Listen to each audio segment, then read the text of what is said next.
Today I'm going to show you how to turn this into this, so keep watching to find out how. Ooh, yeah. Today I'm going to show you how to brew some beer at home using equipment that you probably already have.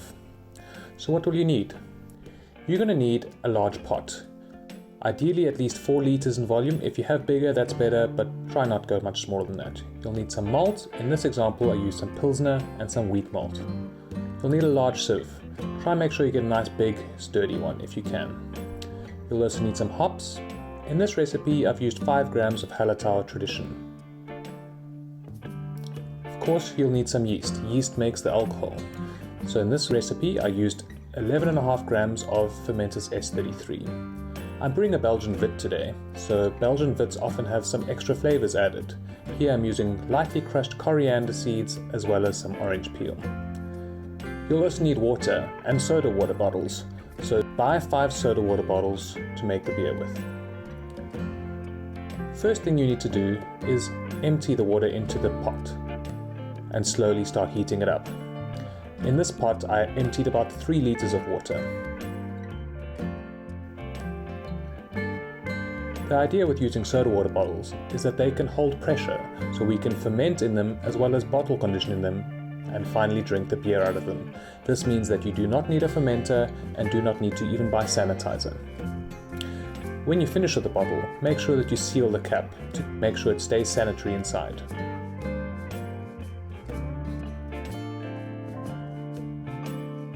You need to heat the water to about 65 degrees, but how do you know if you don't have a thermometer? Well, water starts wisping, that is, creating light wisps of steam, at about that temperature. So once you see the first wisps of steam come off, just heat for an extra few minutes just to make sure, and then you can mash in. If you have a thermometer, well, then it's easy. Slowly add the grain to your water. With the soda water it's a bit weird as it starts foaming, but don't worry about it, just add the grain. Add about a third at a time and give it a really good stir. You want to make sure that the grain's really mixed well with the water. You don't want any dry spots.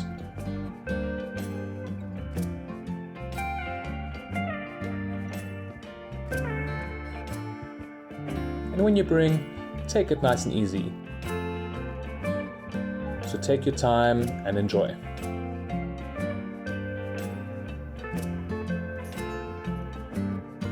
As you can see, I'm stirring really well. I've added about a third of the grain and I'm just making sure it's really well mixed before I add the rest.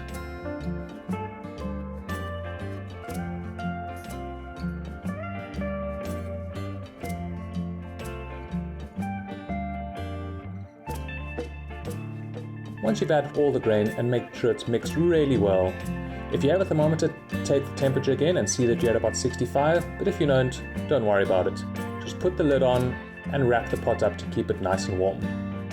We'll leave the mash to rest for about an hour, and this makes sure that the enzymes in the malt convert the starches that are in the grain into sugars. These are the sugars that the yeast will eat to make the alcohol.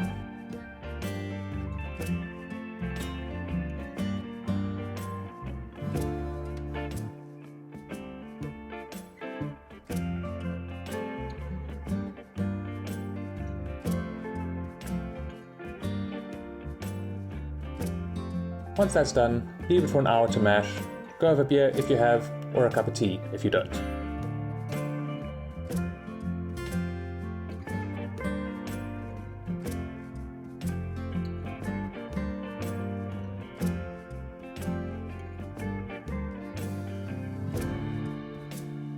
Once the hour's up, you need to separate the mash. So what I've done here is I've moved the mash into a new bowl, and then it makes it easier to strain it back into the original pot. Here I'm using a large ladle just to get the mash out of the pot and into the bowl. You can pour it all straight in, but I was a bit scared of making a mess.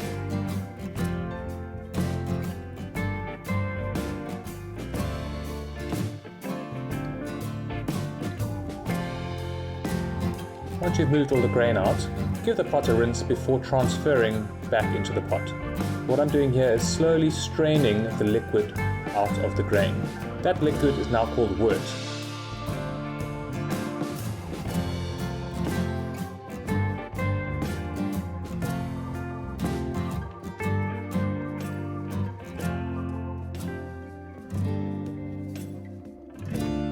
Once you've done that, you'll do what is called a sparge. This rinses the remaining sugars out of the grains. So use one of your bottles of soda water to slowly pour into the grain and mix it really well. This helps rinse the sugars out of the grain and make sure that we get as much out of the grain as we can. Don't forget to close the cap of the bottle. Again, this makes sure that the bottle stays sanitary.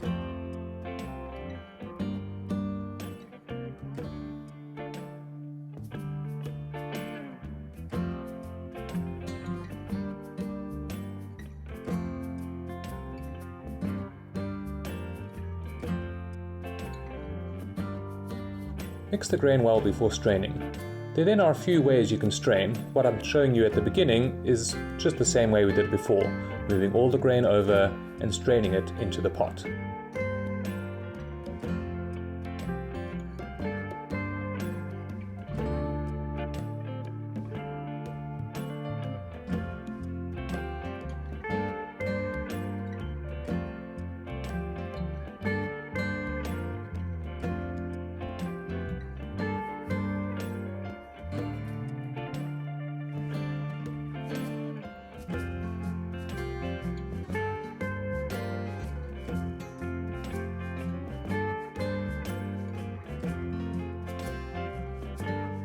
You want to get as much of the liquid out as you can.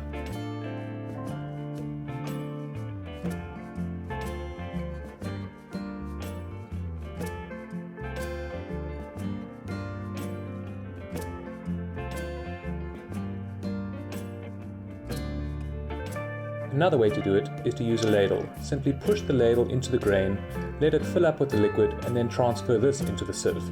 This means that you get less of the grain across and makes it a little bit easier to sieve the liquid out. Once you've got all the liquid out, pour another bottle of soda water in, give it a good stir, and then, in the same way you did before, transfer the liquid into the pot.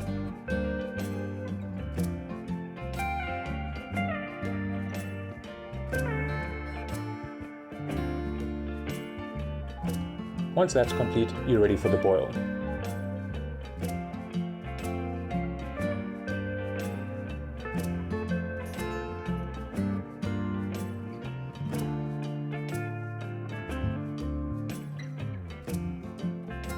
In this recipe, I add the hops early. So what I've done here is added the hops as soon as I've finished straining and as soon as I've turned the heat on to start bringing the wort to the boil. Place the lid on and bring it up to the boil.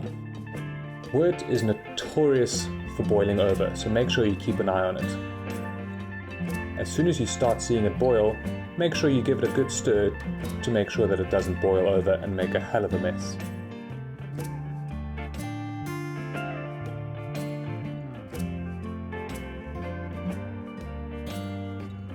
Once it's boiling nicely, you can start another timer for 30 minutes.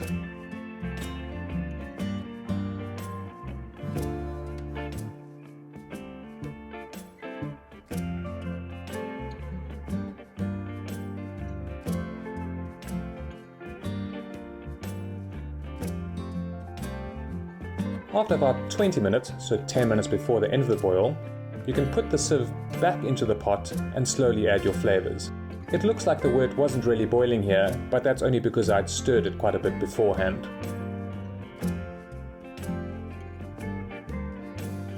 Let this steep for 10 minutes to make sure you extract all the nice flavors. At the end of the boil, fill one of your water bottles with cold water and add it to your wort. This will help cool down the water before adding it to your bottles. Make sure that the wort is below 60 degrees to prevent melting your bottles.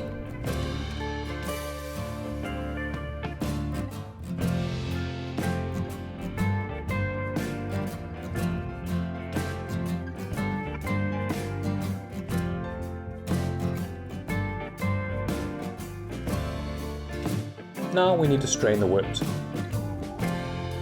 A funnel makes this much easier, but you could strain it into a jug with a lip. Slowly transfer the wort through a sieve and into the bottle. It might take a little while, but you've got time.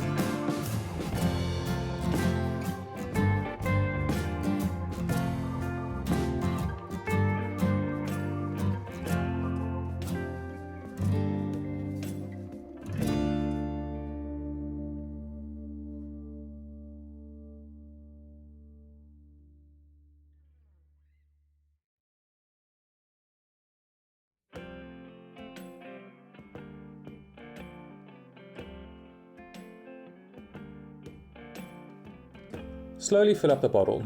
Make sure you leave a fair amount of space at the top of the bottle, because during fermentation the yeast likes to go a bit crazy and you don't want it overflowing. Repeat this for all 5 of your bottles. In total you should probably end up with about 4.5 litres of beer.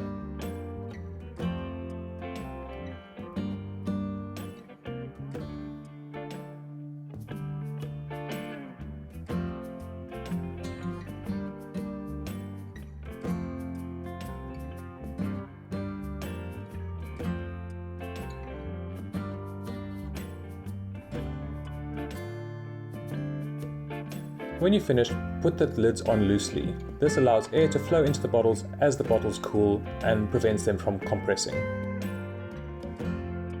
Take your bottles and put them into a box. Store this box in a cool, dry place overnight. This will allow the wort to cool down so that we can add the yeast. This is the end of part 1. Join us again for part 2 to get to the exciting part where we ferment and drink the beer. Thank you for watching our video. If you want to find out more about the other equipment and ingredients that we stock, please visit our website.